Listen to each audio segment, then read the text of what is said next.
House number 460 ایک سچی کہانی۔ رات کا کھانا تیار کر کے میں فارغ ہوئی تو باورچی خانے سے نکلتے ہوئے میری نظر دیوار پر لگی گھڑی پر پڑی۔ اف، اتنی دیر ہو گئی! میں نے جلدی سے سامنے صوفے پر پڑی چادر اٹھا کر اڑی اور گھر کی چابی پرس پر ڈال کر گھر سے نکل گئی۔ راستے میں ہی مغرب کی اذان شروع ہو چکی تھی۔ بچے کہیں گے آج مما ہمیں ٹیوشن سے لینا ہی بھول گئیں، میں سوچتے ہوئے تیز تیز قدموں سے ان کے ٹیوشن سینٹر کی جانب بڑھ گئی۔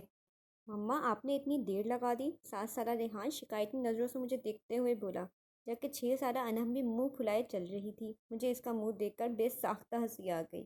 اچھا سوری بابا، آئندہ خیال رکھوں گی، ایسی غلطی دوں گی۔ ہم تب مانیں گے آپ کی بات جب آپ ہمیں ہفتے کو نانوں کے گھر رہنے دیں گی۔ انہم ریحان کی شرط پر میں نے ہنس کر حامی بھر لی۔ جلدی چلو، تم لوگوں کے بابا بھی گھر آنے والے ہوں گے۔ میں دونوں کا ہاتھ پکڑ کر سامنے والی گلی میں داخل ہو گئی۔ یہ راستہ شارٹ کٹ تھا، ادھر سے جلدی گھر آ جاتا تھا۔ ویسے تو میں روڈ سے ہی جاتی تھی، زیادہ تر اس گلی سے گزرتے ہوئے کتراتی تھی۔ اوف مما، یہ کتنا ڈراؤنا گھر ہے، اس کو دیکھ کر ڈر لگ رہا ہے۔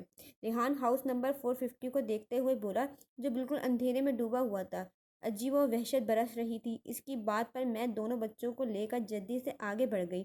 رات کام سے فارغ ہو کر بستر پر لیٹی تو بے ساختہ نظروں کے سامنے وہ گھر آ گیا جیسے میرا ماضی جڑا ہوا تھا۔ میں آہستہ آہستہ اپنے بیتے ماضی کو سوچنے لگی۔ میرا نام علینا ہے، ہم 3 بہنیں ہیں اور ایک بھائی ہے۔ میرے بابا آرمی میں ہوا کرتے تھے، جبکہ اماں سادہ سے گھریلو خاتون تھیں۔ میں انٹر میں تھی تو بابا نے اماں کی خواہش پر بڑا گھر لے لیا، کیونکہ جس گھر میں ہم تھے وہ گھر ہمیں کافی چھوٹا پڑ رہا تھا۔ جس دن بابا نے نیا گھر لیا ہم سب بہن بھائی بہت خوش تھے۔ 2 منزلہ یہ بنگلہ نہایت خوبصورت تھا۔ نیچے والے حصے میں 3 بیڈ روم، بڑا سا ٹی وی لانچ اور ڈرائنگ روم اور باورچی خانہ تھا، جبکہ اوپر حصے میں 2 بیڈ روم تھے، ٹی وی لانچ اور ایک اسٹڈی روم تھا۔ چھوٹا سا باغ تھا جس تھے اور کارپوش اتنا تھا کہ ایک گاڑی کھڑی ہو جائے۔ میری بڑی بہن مہرین جو مجھ سے 2 سال بڑی تھی، پھر اس سے چھوٹی ثنا جو 1 سال بڑی تھی، پھر میں تھی اور سب سے چھوٹا ہمارا بھائی جو اس وقت 7ویں جماعت میں تھا۔ ہم تینوں بہنوں نے اوپر والے بیڈ روم لیے، جبکہ نیچے حارث اماں بابا کے ساتھ رہتا تھا۔ ہم تینوں بہنیں چونکہ کافی ڈرپوک ہیں تو ہم ایک ساتھ ایک بیڈ روم میں سوتے تھے۔ جس دن ہم شفٹ ہوئے اس دن کافی تھکن ہو گئی تھی۔ رات گئے سمیٹ کر فارغ ہوئے، باقی کا کام اب کل کر لینا، اب جاؤ تم لوگ بھی سو جاؤ۔ کھانے سے فارغ ہوئے تو امی بولیں تو ہم تینوں بہنیں اوپر آ کر لیٹ گئیں۔ تھکن اس وقت قدر تھی کہ لیٹتے ہی نیند آ گئی۔ ابھی سوئے زیادہ دیر نہیں ہوئے تھے کہ مجھے نیند میں ایسا لگا کہ کوئی باہر دروازہ بجا رہا ہے۔ میں نے اٹھ کر دروازہ کھولا تو سامنے کالی بلی کھڑی مجھے گھور رہی تھی۔ اس کو دیکھ کر میرے بے ساختہ چل گئی۔ میری چیخ پر میری بہنیں گھبرا کر اٹھ گئیں۔ کیا ہو گیا، سب خیر تو ہے؟ مہرین نے میرے پاس آ کر پوچھا۔ تم بلی سے ڈر گئیں؟ اس نے حیرت سے بلی کو دیکھتے ہوئے کہا اور میں شرمندہ ہو کر واپس بستر پر آ کر لیٹ گئی۔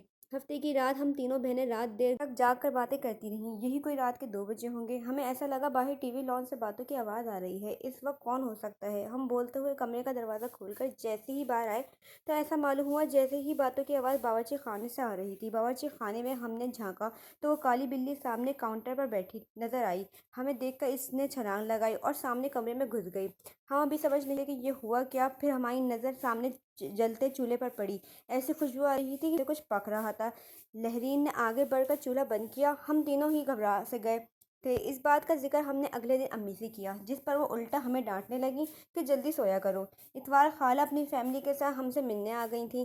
رات دیر تک وہ اپنے گھر گئیں تو نیچے ٹی وی لانچ میں رکھی تخت پر بیٹھے ہم تینوں بہنیں اور امی باتیں کر رہے تھے، جبکہ ابو اور حارث سونے جا چکے تھے کہ امی کی نظر لانچ سے جاتی سیڑھیوں پر پڑی۔ ارے علینا بیٹا، اوپر دیکھو، کوئی بچہ رہ گیا۔ خالہ کے چھوٹے چھوٹے بچے تھے، ہم کافی شرارتی تھے۔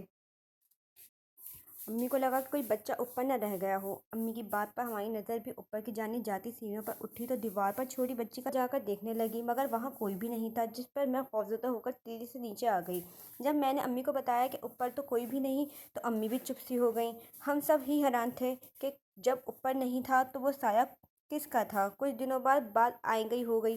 ہم سب لوگ کو کزن کی شادی میں اسلام آباد جانا تھا۔ 2 ہفتے بعد ہم واپس جب گھر آئے تو بڑی عجیب حیرت ہوئی۔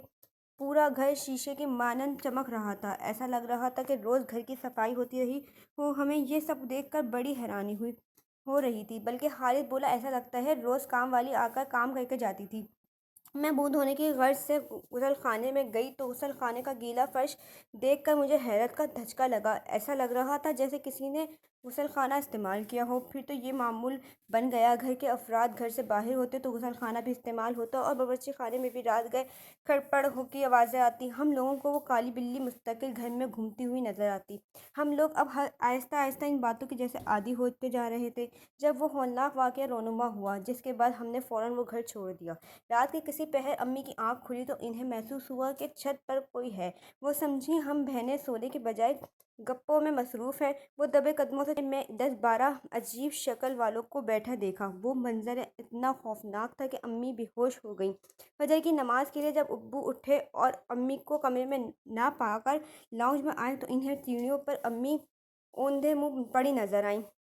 ہوش میں آنے پر جب امی نے رات والا منظر بتایا تو ابو نے فوراً فیصلہ کر لیا کہ یہ گھر چھوڑ دینا مناسب ہے۔ اس سے پہلے کہ کوئی بڑا نقصان ہوتا ہم نے وہ گھر چھوڑ دیا۔ آج اتنے برس گزر جانے کے بعد بھی سوچو تو خوف کی سرد لہر ہمارے جسموں میں دوڑ جاتی ہے کہ ہم 6 ماہ جس کو بلی سمجھتے رہے، در حقیقت وہ ایک جن تھا۔